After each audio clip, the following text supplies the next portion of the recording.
Good morning students.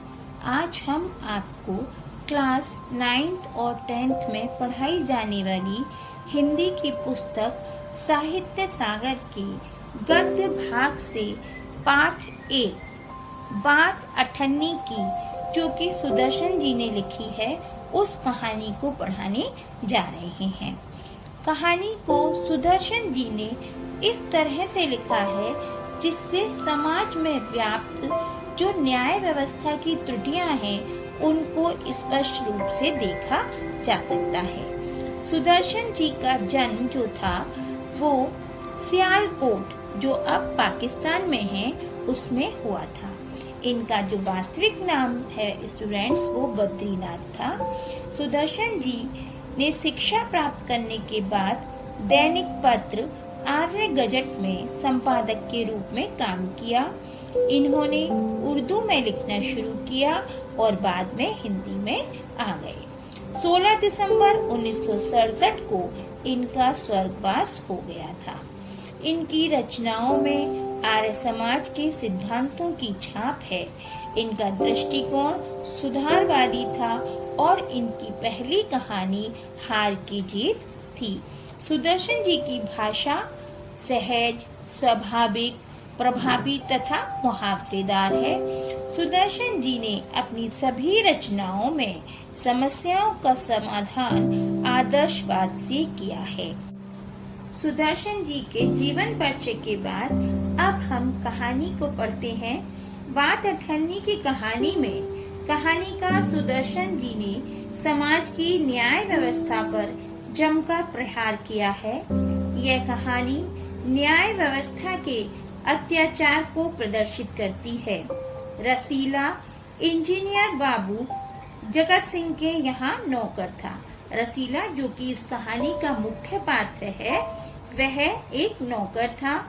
गांव में उसका पूरा परिवार रहता था, जिसमें उसके बूढ़े पिता, पत्नी, एक लड़की तथा 2 लड़के थे, जिनकी जिम्मेदारी रसीला के ऊपर थी, जिनका भरण पोषण रसीला की तनख्वाह से बड़ी ही कठिनाई से होता था।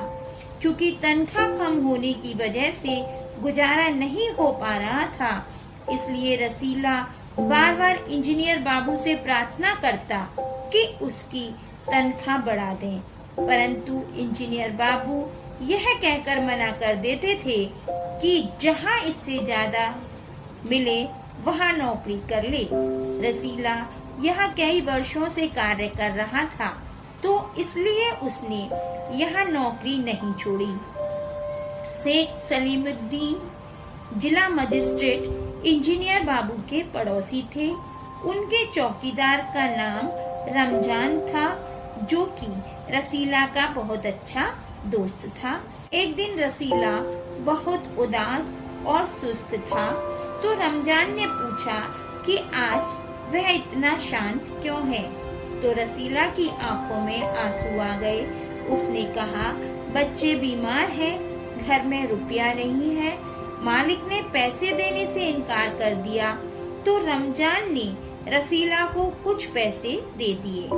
धीरे धीरे रसीला ने रमजान के सारे पैसे वापस कर दिए, परंतु अठन्नी रह गई थी। एक दिन इंजीनियर बाबू के कमरे से किसी व्यक्ति की आवाज आ रही थी। वह उन्हें 500 रुपए दे रहा था अपने किसी काम के लिए, जिसे रसीला ने सुन लिया। वह समझ गया कि रिश्वत दी जा रही है। उसने जब यह बात रमजान को बताई, तो रमजान ने कहा कि उसके मालिक तो उससे भी बड़े रिश्वतखोर हैं। रसीला ने सोचा कि वह इतनी मेहनत करता है तो उसे सिर्फ 10 रुपए तनख्वाह मिलती है, जबकि उसके मालिक इंजीनियर साहब 500 रुपए की रिश्वत लेने के बाद इतने ठाठ से रहते हैं। एक दिन इंजीनियर साहब ने रसीला को 5 रुपए दिए और कहा कि मिठाई ले आ। रसीला ने 4.5 रुपए की मिठाई ली। बाकी 8 आने से रमजान का कर्ज उतार दिया। मिठाई देखकर इंजीनियर बाबू भड़क उठे। उन्होंने रसीला से कहा कि मिठाई कम है, यह 5 रुपए की हो ही नहीं सकती। उन्होंने रसीला को धमकाया और हलवाई के पास ले जाने को कहा तो रसीला काफी डर गया और अपना गुनाह कबूल कर लिया और गिड़गिड़ाने लगा, क्षमा याचना करने लगा। परंतु इंजीनियर बाबू ने एक न सुनी और उन्होंने पिटाई की और पुलिस के हवाले कर दिया।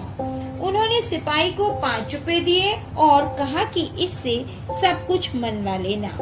दूसरे दिन कचहरी में रसीला ने अपराध मानते हुए क्षमा याचना की, परंतु शेख सलीमुद्दीन ने उसे 6 महीने की सजा सुना दी। चाहता तो वह अपने बचाव में कुछ भी कह सकता था कि उसे फंसाया जा रहा है, मैं इनके यहाँ नौकरी नहीं करना चाहता हूँ, इसलिए हलवाई के साथ मिलकर साजिश कर रहे हैं, लेकिन रसीला ने ऐसा कुछ भी नहीं कहा। फैसला सुनकर रमजान की आंखों में खून उतर आया।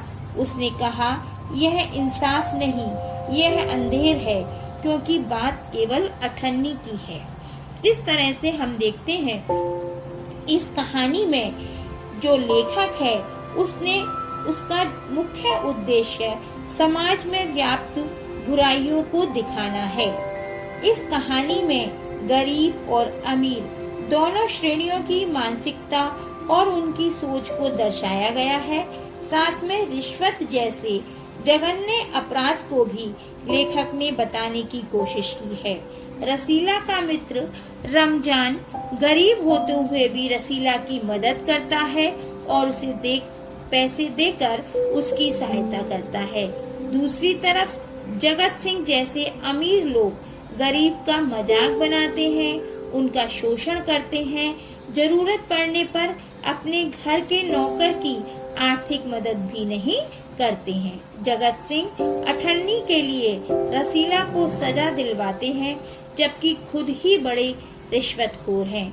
शेख साहब जो जिला मजिस्ट्रेट हैं, वह जगत सिंह से भी बड़े रिश्वतखोर हैं, फिर भी वह रसीला को 98 के लिए 6 महीने की कारावास की सजा सुनाते हैं। बाबू जगत सिंह और शेख साहब जैसे सफेद पोश अपराधी समाज के लिए, देश के लिए कलंक हैं। लेखक ने बड़ी ही बखूबी से इन्हें बेनकाब किया है इस कहानी के माध्यम से। स्टूडेंट्स, आपको मेरी ये वीडियो पसंद आए तो लाइक कीजिएगा, शेयर कीजिए और सब्सक्राइब कीजिए।